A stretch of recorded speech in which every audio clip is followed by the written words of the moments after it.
Hi.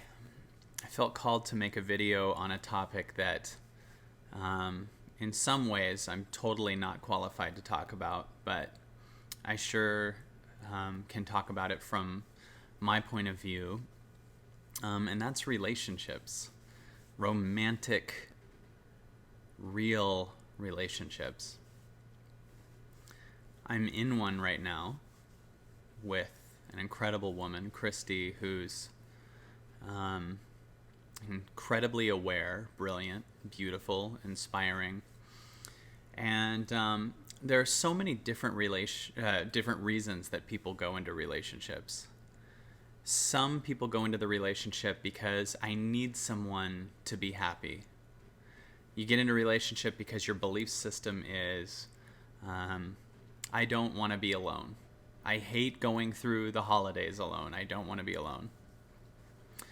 And if that is your reason, my dog joins in now around 1 minute in each video.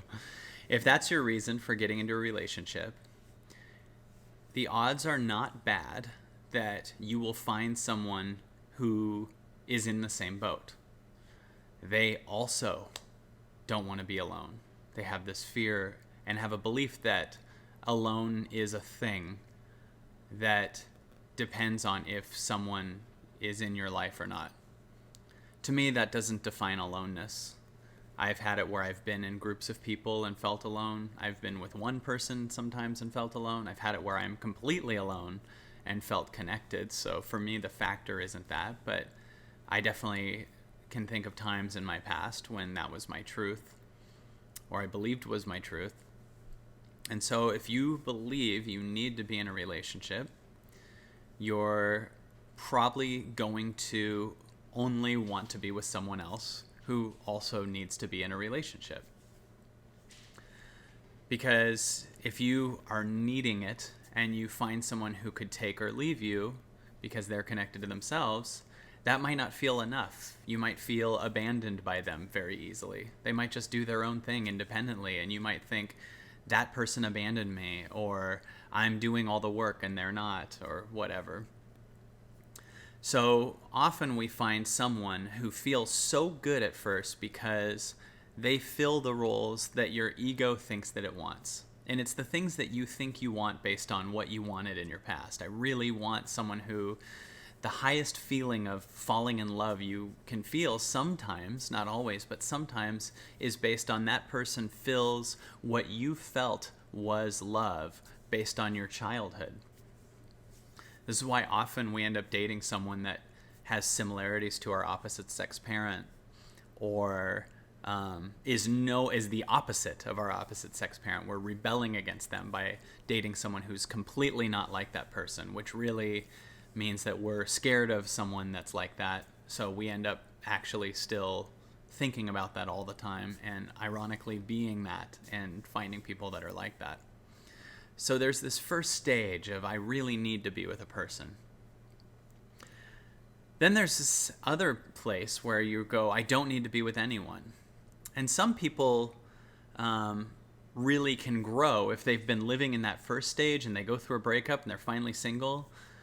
You might actually want to go to a second stage of learning some independence, moving from codependence to independence. That's where you really stop dating someone for a while, because a lot of times when we date people, those people are filling a void. And if we have a void and someone's filling it, that means we're just blocking ourselves from feeling and experiencing our own void and transcending it, because the void that we're feeling is a lie. But if you're dating someone to fill a void, then they're constantly just blocking you from actually expanding into a place of using that void and going, here's the pain I feel, and then being a space of love for that pain. Loving it, loving it, loving it, being accepting it until it goes away.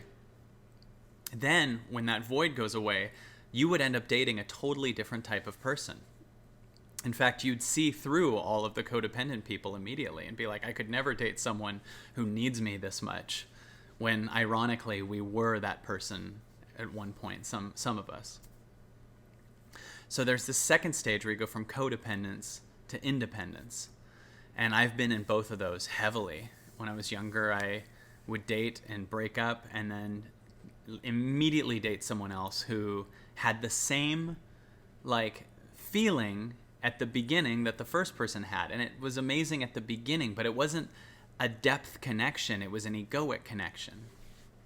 So then you go into this independence. And the independent state is where you're actually not dating anyone because you're creating boundaries. Then there's a third stage, which is a growth stage, which is where you have this feeling that even though sometimes this person doesn't align in a way that only keeps your old story alive, this person aligns in a way that keeps your soul alive. And what I mean by that is, like, they might not honor your old story. They might not honor your ego, but they might see you for you. And you might never be able to draw them in your egoic state that feels really addictive. And those are really good people to date after you've mastered the independent state. And the only way you'll find those people is once you've totally become independent, once you've totally mastered that stage. You get to a place where you don't get independent so that you can find the right person.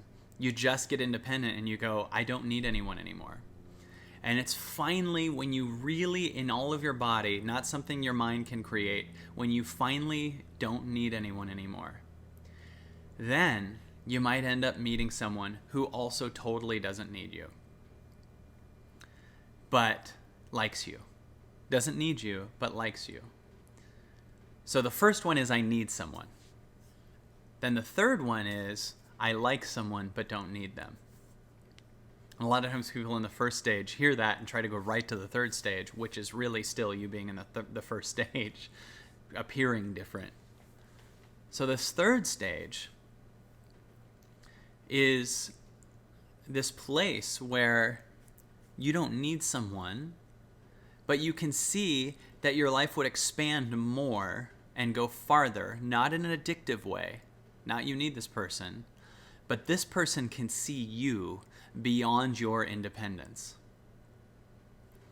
This morning at 4:30 in the morning, Christy woke up and wrote a blog.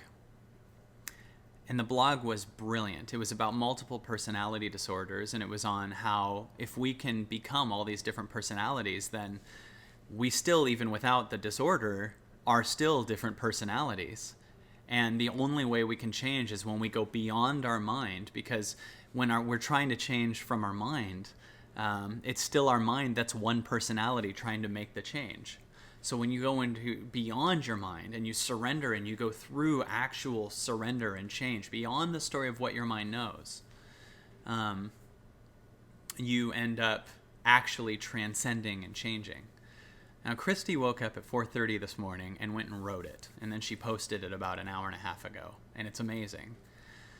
And it was so exciting to me to read because it really made me realize both she and I can see beyond the other person and pull this person that we're with beyond themselves. In other words, the highest goal one of us could make alone at our independent place is something that's formed from our mind. And the mind is still a character that when we go beyond it, this is also BS. So the mind is forming it with all its limitations. But when you go beyond it, when you go beyond that story, it's better. And sometimes the most independence you have, the highest you can see, and I can see myself as very high, someone outside of you who also sees the infinite can see you even beyond you. That's the ultimate relationship to me. Someone that can take me farther than I can take myself alone. And I can do the same for her. Not someone who empowers my egoic story to keep me small so that I don't give my gift completely. Not someone who, when I say, I'm going to go do an event, and she says, no, stay here with me and let's watch Netflix. That's not my highest calling, but my ego might be looking for a way to stay small. Those are the codependent relationships that stop you from giving your gift. The real relationship that I want and is available for all of us when we let go of the codependent relationships and we finally master our independence are the relationships that see you farther than you can see yourself. Because when Christy looks at me, she's not seeing the mind that I'm looking through inside of myself, and vice versa. So in those relationships, it's like Superman by himself is awesome. But if Wonder Woman by herself is awesome, and then the two of them find each other, Superman might feel alone in a world that isn't flying, right? And all of you are Superman, or Wonder Woman, but we're looking at the world that's not flying, and we feel bad about moving into our heart and moving into our soul. But when you have another person that says, you're amazing, and you're as amazing as you think you are, and I'm going to take you farther than that. My manager Norm did that for me. You can have relationships with everyone, but make sure they pull you farther than you. My manager Norm, once I was doing an event and I had all these guest speakers, and my manager Norm said, these speakers are amazing. These are household names. They're amazing, but you're even bigger than that. And I dare you to do the next event without all those speakers because I want you to shine. And I was horrified. I was like, no, I'm doing this event and I have all these speakers. He goes, no, you're even better than that. You're bigger than that. That's what I want in a manager. Someone that challenges me to go to where my instinct can feel, but none of my mind understood that. So it was like all of a sudden I had to take the training wheels off and go to a place. And by really what he did was help me access me on such a level that we ended up moving from 200 seaters to 2,000 seaters, or 1,800 in Seattle, 1,400 at the Alex, always sold out. But it was because I wasn't playing fully in my heart, and I couldn't see that myself. Someone saw even farther than me. And that's what Christy and I give permission for the other one to do for us. Take me farther than I can see. Expand me beyond myself. To me, that's the ultimate point of a relationship.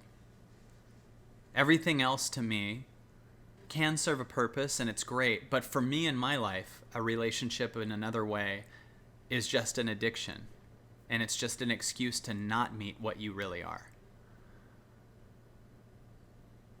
So for the people that are watching this, if you're feeling that in your body, my offer is challenge yourself to go through whatever the next stage is for you, to leave that codependence and go to independent, or really master independent.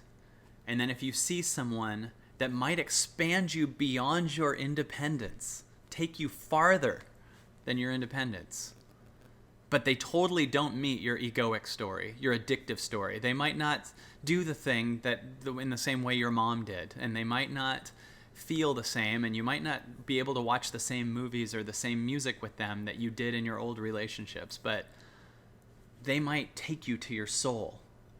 And it might not feel the same way here, but you can feel it in your body. They're like meditation in a person. That's the best thing available. And that's, to me, the real, and for me, only point of a relationship. So it's just a thought on relationships. Take with it whatever you want. Have a great day.